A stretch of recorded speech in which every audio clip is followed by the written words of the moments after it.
ခုချိန်မှာတော့မှတောသားမျိုးလေးရရှောက်သွားနေရဖြစ်ပါတယ်တောသားဆိုတဲ့အတိုင်းမှာအိမ်တင်တွေ့ရပါတယ်အတိုင်းပဲငတ်နေတဲ့အတွက်ပန်းလေးကိုရင်ခူးစားမှာဖြစ်ပါတယ်ပန်းလေးကိုခူးလိုက်ပါတယ်နောက်ကြတော့ရှောက်သွားပြီးတော့မမှုကြည့်လိုက်ပါငတ်နေရပါငတ်နေပြီးတော့ဒီမှုကိုစားဖို့လုပ်ပါတယ်ဒါပေမဲ့အဲ့မှုကအစိတ်ရှိတဲ့မှုပါဒါကိုတောသားမသိပါဘူးအဲ့တော့ဆက်သွားပါတယ်မပန်းသီးလေးကိုတွေ့ရခူးလိုက်ပါတယ်စားစရာဆိုလို့ဘောမှာပန်းသီးပဲရှိတယ်အဲ့မှာဒီမှာအိမ်ပိုင်ရှင်တွေတွေ့ပါတယ်အိမ်ပိုင်ရှင်ကနှခမ်းမွေနေပါအိမ်ပိုင်ရှင်ကကလာကြီးလည်းမသိပါဘူးမပန်းသီးကိုခူးလိုက်ပါတယ်ပန်းသီးခူးပြီးတော့အိမ်ထဲကိုဝင်ပါမယ်သူကအိမ်ထဲကိုဝင်ပါတယ်ပိုင်စိုးပိုင်နှန်းနေပါပဲခက်တီတွေပါပဲရုပ်တီနဲ့မုတ်တီတောက်ပြီးတော့ခါရဲတက်တာကိုအိမ်ရှိကိုဟဲ့နင်းနဲ့ဖယ်ဆိုပြီးပန်းသီးကိုကြည့်လိုက်ပါတယ်ဟဲ့ပန်းသီးလုံးမရှိရလားအာတနာဘူးတော်ကောင်းလိုက်တာဆိုပြီးတော့အရင်ကစိတ်မကောင်းဖြစ်ပြီးတော့အိမ်မော်တက်ကိုထပ်တက်ပြီးတော့နောက်ထပ်ပါရှိလဲဆိုပြီးထပ်ရှားပါတယ်မမလည်းမရှိပါဘူးအရန်ကို6ကက်နေတဲ့အိမ်မှာအရန်ကိုစင်းရဲမွဲတေလွန်းလာပါတယ်အဲ့တော့တနာဝါပြီးတော့အိမ်ကနေထောက်လိုက်ပါတယ်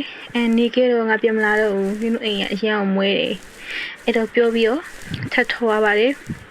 ထပ်ထောက်ပြီးတော့လမ်းမှာတွေ့တယ်အိမ်မှာမြက်တွေ့မြက်ကိုကောက်စားပါတယ်မှုတွေ့မှုကောက်စားပါတယ်ကောက်စားပိုင်းဟိုမှာမြေခွေးတွေ့ပါတယ်မြေခွေးလာဝင်ပလေလားမသိပါဘူးအဲ့ဒါထပ်ပြီးစမတော်တော့ပါဘူးအဲ့တော့အရှိတဲ့ပဲအသေးလေးတွေကအရန်ကိုလှပနေတော့ပဲအဲ့မှာစိတ်လေးကအရန်ကို relax ဖြစ်သွားတယ်အော်လှလိုက်တာဆိုပြီးတော့ဆက်သွားပါတယ်အိမ်မဆောင်နိုင်ပါဘူးအိမ်ဆောက်ဖို့ဆိုတဲ့သားလည်းမရှိပါဘူး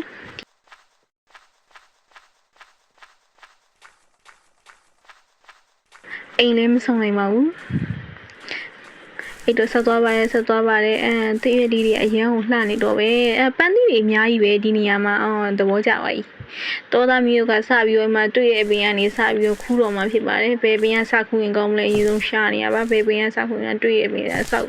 တွေ့ရတဲ့ဝင်ပြီးတော့ခူးပါတယ်ခူးပြီးတော့မှဆက်သွားပါတယ်ဆက်သွားမယ်ဒီနေရာလေးကလှတယ်ဟိုနေရာလှ